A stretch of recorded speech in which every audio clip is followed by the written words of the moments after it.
இயேசு கிறிஸ்துவின் நாமத்தில் அன்போடு வாழ்த்துகிறேன். பிரியமான அன்பு தெய்வ பிள்ளைகளே, இந்த செய்தியின் மூலம் உங்களை சந்திப்பதில் மிகுந்த மகிழ்ச்சி. பிரியமான தெய்வ பிள்ளைகளே, நாம் தொடர்ந்து பரலோக ராஜ்யத்தை குறித்த காரியங்களை பார்த்து கொண்டிருக்கிறோம். இயேசு கிறிஸ்து தாம் ஞானஸ்நானம் பெற்று பிரசங்கிக்க தொடங்கிய போது மத்தேயு 4:17 சொல்லுகிறது, அவர் பரலோக ராஜ்யம் சமீபித்திருக்கிறது என்று பிரசங்கிக்க தொடங்கினார் என்று சொல்லி, அந்த வேத வசனத்தின்படி பரலோக ராஜ்யத்துக்குரியவைகளை பார்த்து கொண்டிருக்கிறோம். என் அன்பு தெய்வ பிள்ளைகளே, இன்றைக்கும் அந்த பரலோக ராஜ்யத்துக்கு நான் செல்ல வேண்டும் என்று சொன்னால், அந்த பரலோக ராஜ்யத்துக்கு நான் பாத்திரவானாய் மாற வேண்டும், அதற்கு தகுதியுள்ளவளாய் இருக்க வேண்டும் என்று சொன்னால் என்ன செய்ய வேண்டும் என்பதை குறித்து ஒரு காரியத்தை நாம் பார்க்க போகிறோம். தொடர்ந்து நம்ம இந்த காரியத்தை பார்த்து வருவதனால, பிரியமான தெய்வ பிள்ளைகளை நீங்கள் தொடர்ந்து கேளுங்கள், கர்த்தர் உங்களை நிச்சயமாக ஆசீர்வதிப்பார். இன்றைக்கும் தேவனுடைய வார்த்தைக்கு நேராக நாம் கடந்து போவோம். வேதம் சொல்லுகிறது, மத்தேயு எழுதிய சுவிசேஷம் 5வது அதிகாரத்தில் அதன் 10வது வசனம் சொல்லுகிறது, நீதி நிமித்தம் துன்பப்படுகிறவர்கள் பாக்கியவான்கள், பரலோக ராஜ்யம் அவர்களுடையது. எனக்கு அருமையான தேவ பிள்ளைகளை, வேதம் சொல்லுகிறது, நீதி நிமித்தம் துன்பப்படுகிறவர்கள் பாக்கியவான்கள், பரலோக ராஜ்யம் அவர்களுடையது. பாருங்க, துன்பப்படுகிறவர்கள் பாக்கியவான்கள், நீதி நிமித்தம் என்று வேதம் சொல்லுகிறது. என்ன நீதி நிமித்தம்? எப்படிப்பட்ட நீதி நிமித்தம் நாம் துன்பப்படும் போது பாக்கியவானாய் மாறுகிறோம், பாக்கியவதியாய் மாறுகிறோம்? தெய்வம் நம்மை பாக்கியவதியமாக மாற்றுகிறதுக்கு எப்படிப்பட்ட காரியங்கள், ஒருவேளை நமக்கு நேரிடுகிற துன்பங்கள், உலகத்தில் மனிதர்களாக இருக்கிற நமக்கு, ஒருவேளை நான் கிறிஸ்துவை அறிந்திருக்கிறேன், அறியாமல் இருக்கிறேன், எப்படிப்பட்டவர்களாக இருந்தாலும் துன்பங்களும் உபத்திரவங்களும் நம்முடைய வாழ்க்கையில் கடந்து வரதான் செய்கிறது. ஒரு சிலருக்கு ஒருவேளை உலகத்தின் வாழ்க்கை நிமித்தம் உபத்திரம் வருகிறது, ஒரு சிலருக்கு வேதத்தின்படி போராட்டம் வருகிறது. என் அன்பு தெய்வ பிள்ளைகளே, ஆனால் பரலோக ராஜ்யத்துக்கு நாம் செல்லும்போது என்ன நம்ம நீதியை நிறைவேற்ற வேண்டும், என்ன காரியம் நம்மளே காணப்பட வேண்டும்? வேதம் அழகாய் சொல்லுகிறது. அதே மத்தேயு 5வது அதிகாரம் 11-12 பார்க்கும்போது, என் நிமித்தம் உங்களை நிந்தித்து துன்பப்படுத்தி பலவித தீமையான மொழிகளை உங்கள் பேரில் பொய்யாய் சொல்லுவார்களானால் பாக்கியவான்களாய் இருப்பீர்கள். பாருங்க, அழகாய் சொல்லுகிறார் இங்கு இயேசு கிறிஸ்து. என் நிமித்தம் நீங்க பொய்யான குற்றச்சாட்டுகளுக்கு அனுமதிக்கப்படுவீர்கள். என் நிமித்தம், என் நீதி நிமித்தம் நீங்க பலவிதமான தீமையான பொய்யான குற்றச்சாட்டு உண்மையில வரும். அதை குறித்து கவலைப்படாது. பொய்யான குற்றச்சாட்டுகள் வரும். அது மாத்திரமல்ல, வேதம் அழகா சொல்லுறது, அப்படி குற்றம் சாட்டி நம்மை ஒருவேளை தேவனுடைய பரலோக ராஜ்யத்துக்கு தகுதியாக இருக்கிற நமக்கு அப்படிப்பட்ட துன்பங்கள் உபத்திரங்கள் வரும்போது எப்படி இருக்கணுமா? சந்தோஷப்பட்டு களி கூறுங்கள், பரலோக ராஜ்யத்தில் உங்கள் பலன் மிகுதியாக இருக்கும் என்று வேதம் சொல்லுகிறது. என் அன்பு தெய்வ பிள்ளைகளே, ஒரு காரியம் நம்ம செய்ய வேண்டும். வேதம் தெளிவாக நமக்கு சொல்லுகிற காரியம், இயேசு கிறிஸ்து நமக்கு சொல்லுகிறார், நாம் துன்பப்படும் போது அவருடைய நீதியை நிறைவேற்றுகிறோம். ஒருவேளை நீதி நிமித்தம் துன்பப்படும் போது, ஏனென்று சொன்னால் வேதம் சொல்லுகிறது, இயேசு கிறிஸ்து தான் நம்ம நீதிமானாய் நீதி செய்கிறவர்களை மாற்றியிருக்கிறாராம். ரோமருக்கு பவுல் எழுதிய நிருபத்தில் 3வது அதிகாரத்தில் நாம் 24வது வசனத்தை பார்க்கிறோம். அங்கு பவுல் தெளிவாய் குறிப்பிடுகிறார், இயேசு கிறிஸ்து தம்முடைய கிருபையினாலே நம்ம நீதிமான்களை மாற்றியிருக்கிறார். நீதிமான்கள் என்று சொன்னால் நீதியை செய்கிறவர்கள், நன்மையை செய்கிறவர்கள், கைமாறு கருதாதவர்கள், பொய் சொல்லாதவர்கள், இழிவான ஆசைகளுக்கு, இழிவான காரியங்களுக்கு இச்சிக்காதவர்கள், அதான் நீதியை நடத்துகிறவர்கள்.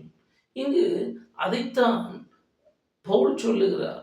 நம்மை நீதிமானாய் ஒரு கிருபை நிமித்தமாக்கி மாற்றியிருக்கிறார். பரலோக ராஜ்யத்துக்கு தகுதி இல்லாத நம்மை பரலோக ராஜ்யத்துக்கு தகுதியற்று பொறாமையும் வன்கண்ணும் இச்சையும் தேவனுக்கு பிரியமற்ற சுபாவமும் மூர்க்கமும் கொண்டிருந்த நம்மை எப்படி தகுதி உள்ளவளாய் மாற்றியிருக்கிறார் என்று சொல்லி வேதம் சொல்லுகிறது. பிரியமான தேவ பிள்ளைகளே, வேதம் நமக்கு சொல்லுகிற ஒரே காரியம், அவருடைய கிருபையினால நீதிமானாய் மாற்றியிருக்கிறார். இங்கு வேதம் சொல்லுகிறது, நீதி நிமித்தம், நீதி நிமித்தம், நீதி செய்வது நிமித்தம், நீதிமானாய் நடக்கிறது நிமித்தம், தேவ நீதி நிமித்தம் நாம் துன்பப்படுகிறோம். தேவ நீதி வேதம் அழகாய் சொல்லுகிறது, நமக்காக ஜீவனை தந்த இயேசு கிறிஸ்து நீதியை நிறைவேற்றினார். எப்படிப்பட்ட நீதி! என் அன்பு தேவ பிள்ளைகளே, வேதம் சொல்லுகிற காரியம், யோவான் கழுதிய சுவிசேஷம் 16வது அதிகாரம் 10வது வசனம் இப்படியாய் சொல்லுகிறது, அவர் மரித்த வண்ணமாய் அல்ல, உயிரோடு கூட எழுந்து பரலோக ராஜ்யத்திற்கு சென்று பிதாவின் வலது பாரிசத்தில் நமக்காக மன்றாடுகிறது நிமித்தம் அந்த நீதி நாம் பெற்றிருக்கிறோம். அவர் நீதியை நமக்கு தந்திருக்கிறார் என்று வேதம் சொல்லுகிறது. என் அன்பு தெய்வ பிள்ளைகளே, நாம் இன்றைக்கு ஒரு காரியத்தை கற்றுக்கொள்ள வேண்டும். உலக மனிதர்கள் எப்படி வேண்டுமென்றாலும் இருக்கலாம், அல்லது உலக மனிதர்கள் எவ்விதத்திலும் நீதி செய்ய பிரயாசப்படலாம், அல்லது நீதி செய்யலாம். ஆனால் நமக்கு ஒரு கோட்பாடு இருக்கிறது, நமக்கு ஒரு காரியம் இருக்கிறது. தேவனுடைய இரக்கத்தின் நிமித்தம் நீதி செய்ய வேண்டும், தேவனுடைய கிருபை நிமித்தம் நீதி செய்ய வேண்டும். என் அன்பு தேவ பிள்ளைகளை, அதனாலதான் வேதம் அழகாய் சொல்லுகிறது, நீதி நிமித்தம் துன்பப்படுகிறவர்கள், நீதி செய்யும் போது துன்பம் வரும், நீதியாய் நன்மைகளை செய்யும் போது பாடுகள் வரும், கஷ்டங்கள் வரும். நீதியின் நிமித்தம் துன்பப்படுகிறவர்கள் பாக்கியவான்கள். என் அன்பு தேவ பிள்ளைகளே, இன்றைக்கு நீங்கள் பல பேர் இந்த நீதி நிமித்தம் துன்பப்பட்டு கொண்டிருக்கலாம். நான் சரியாய் நடக்கிறது நிமித்தம் வேதனைப்படுகிறேன், நான் சரியாய் மற்றவர்களுக்கு கொடுக்கிற நிமித்தம் வேதனைப்படுகிறேன், அல்லது சரியான ஜீவியம் எனக்கு இருக்கிற நிமித்தம் எனக்குள் போராட்டம் உண்டாயிருக்கிறது என்று சொல்லி பல காரியங்களை சிந்தித்து கொண்டிருக்கலாம். எனக்கு அருமையான தெய்வ பிள்ளைகளே, இன்றைக்கு இயேசு கிறிஸ்து உங்களுக்கு சொல்லுகிறார், நீதி நிமித்தம், நீதி செய்கிறது நிமித்தம், நான் உங்களை நீதிமானாய் மாற்றி உங்களை நீதி செய்ய வைத்திருக்கிற நிமித்தம் பாடுகள் படுவீர்கள் என்று சொன்னால், கஷ்டங்களும் துன்பங்களும் அனுபவிப்பீர்கள் என்று சொன்னால், நீங்கள் பாக்கியவான்கள், உங்களுக்கு பரலோக ராஜ்யத்தில் அதிக பலன் உண்டு என்று தேவன் சொல்லுகிறார். எனக்கு அருமையான தெய்வ பிள்ளைகளே, இந்த வார்த்தையை கேட்ட உங்களை கர்த்தர் ஆசீர்வதிப்பாராக. இன்றைக்கும் இதயத்தில், ஆண்டவரே உங்களுடைய இரத்தத்தினால உங்களுடைய கிருபையினால என்னை நீதிமானாய் மாற்றும், நீதி நிமித்தம் துன்பப்படுகிறோம் என்று சொல்லுகிறது. அந்த நீதியை செய்ய, நீதி உள்ள வாழ்க்கை வாழ, நீதிபரராகிய உம்மோடு கூட இணைந்து வாழ்கிற வாழ்க்கையை நான் வாழ்கிறதுக்கு எனக்கு இரக்கம் செய்யும் என்று கேட்போம். தேவன் அப்படியே செய்வார், நம்மை ஆசீர்வதிப்பார். ஜெபிப்போமா? என் அருமை தேவ பிள்ளைகளே, என்னோடு கூட இணைந்து ஆண்டவரத்தை கேளுங்க. பரலோக ராஜ்யம் யாருக்கு சமீபமா இருக்கிறதா? தேவனோடு கூட இணைந்து தேவ நீதியை நிறைவேற்றும் போது, தேவனுடைய நீதிக்காய் நாம் பாடுபடும் போது நீதிமானாய் மாற்றிருக்கிறார் நம்மை. அந்த நீதிமானின் அந்த வாழ்க்கையை காப்பாற்றிக் கொள்கிறதுக்கு பாடுபடும் போது தேவன் நம்மை ஆசீர்வதிப்பார், நம்மை அவர் உயர்த்துவார். எல்லா பிரச்சனைகள், போராட்டங்கள், வியாதிகளிலிருந்து உங்களுக்கு விடுதலை தருவார். ஜெபிப்போமா? கண்களை மூடி என்னோடு கூட இணைந்து ஜெபியுங்கள். அன்பின் பரலோக பிதாவை நோக்கி பார்க்கிறோமப்பா, அருமையான இந்த வேலைக்காய் உமக்கு நன்றி. நீதியின் நிமித்தம் துன்பப்படுகிறோம் என்று வேதம் சொல்லுகிறது. நீதி என்பது நீர்தான். நீர்தான் எங்களை உங்களுடைய கிருபையினால் நீதிமானாய் மாற்றியிருக்கிறீர். நீரே நீதியாய் வந்தீர் என்று பார்க்கிறோம். தகப்பனே, நீர் நீதிமானாய் இருக்கிற நிமித்தம், எங்களை நீதிமான்களாய் மாற்றிருக்கிற நிமித்தம், அப்போ அந்த நீதி நிமித்தம் துன்பப்படுகிற எங்களை கண்ணோக்கி பாரும் கர்த்தாவே. அப்பா, நீதி நிமித்தம் துன்பப்படுகிற உங்களுடைய பிள்ளைகளை கண்ணோக்கி பாரும்.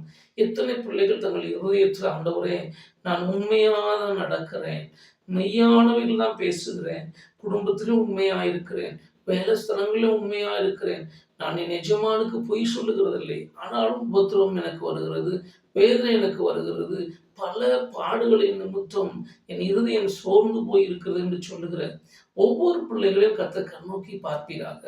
இதோ வேதம் சொல்லுகிறதே, பாக்கியவான்களாய் இருப்பீர்கள், நீதி நிமித்தம் துன்பப்படும் போது உங்களை பாக்கியவான்களாய் மாற்றுவேன், நீங்க பரலோக ராஜ்யத்துக்கு பிள்ளைகள் என்று வேதம் சொல்லுகிறதே.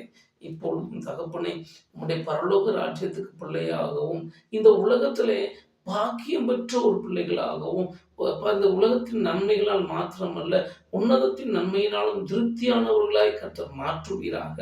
என்னோடு கூட இணைந்து ஆண்டவரே, தங்கள் முழு இருதயத்தோடு உம்மை நோக்கி கூப்பிடுகிற ஒவ்வொரு பிள்ளைகள் மேலும் என் தேவனுடைய கரம் அமருவதாக. நீங்க அப்படியே செய்ததற்காக உமக்கு நன்றி செலுத்துகிறேன்.